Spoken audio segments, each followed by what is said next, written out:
Bantu roots of the Latin language. I remind you that both are available to the study.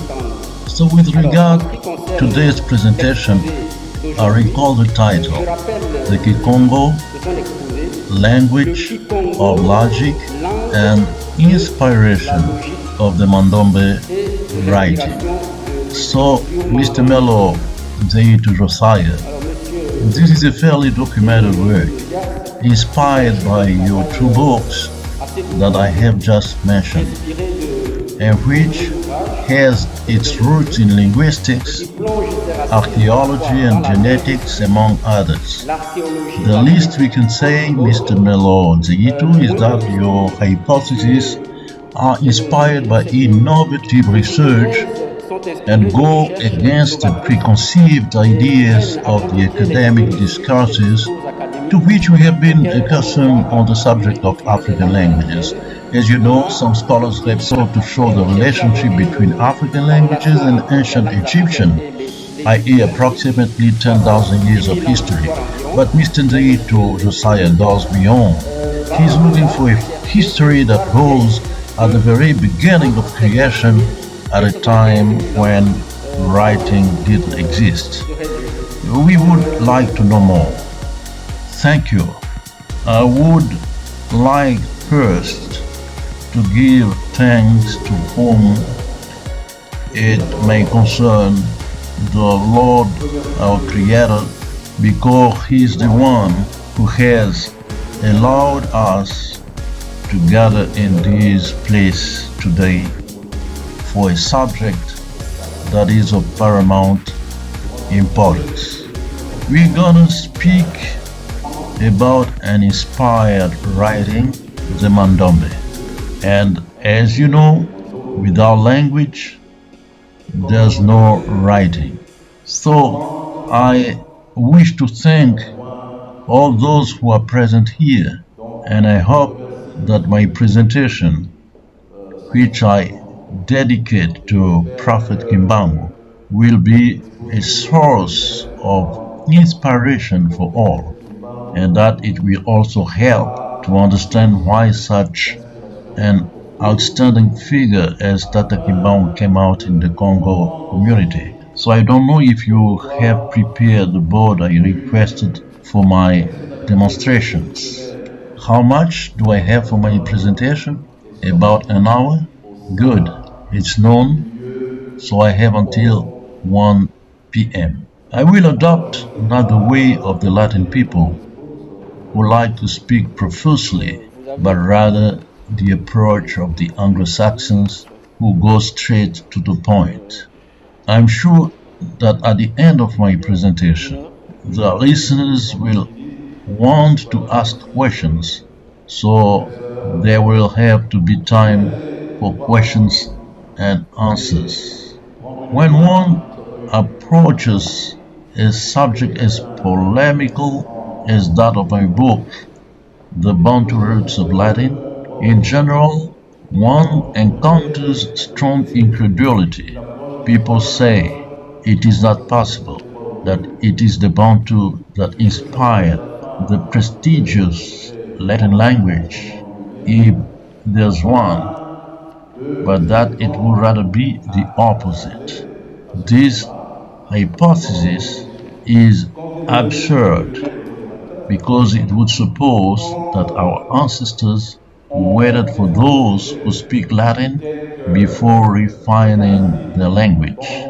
This assertion is all the more inadmissible since during the first contact of our ancestors with the European invaders, Latin was no longer spoken but considered a dead language. Indeed, the contribution of European languages to our languages could only be done through colonization.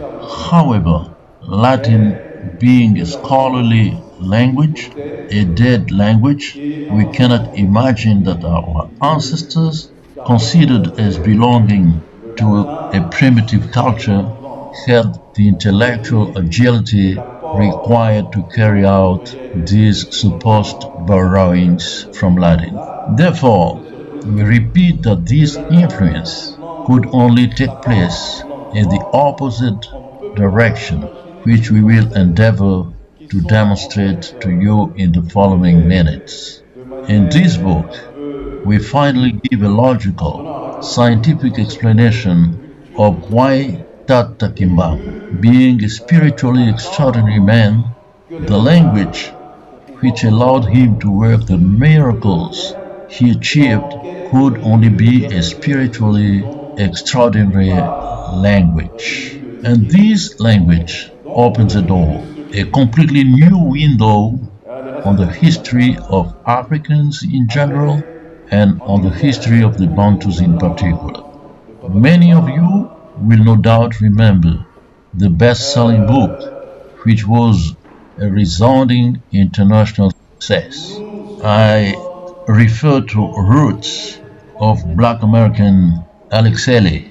The latter, from two words, Kambi Bolongo, managed to find his roots in Gambia, West Africa, when succeeded the history of his ancestor, Kunta Kinte, who was kidnapped and enslaved more than 2 centuries earlier. This example is just to give you an idea of the importance of linguistics, the importance of language when it comes to finding its roots, your true identity. So, when we speak English, Portuguese, Italian, Spanish, and so on, it's very often that we use Bantu words without knowing it. We speak Bantu by expressing ourselves in Spanish, by expressing ourselves in Portuguese. How could this be possible? It is simply because there's a part, a piece of the history of Africa which is passed over completely in silence.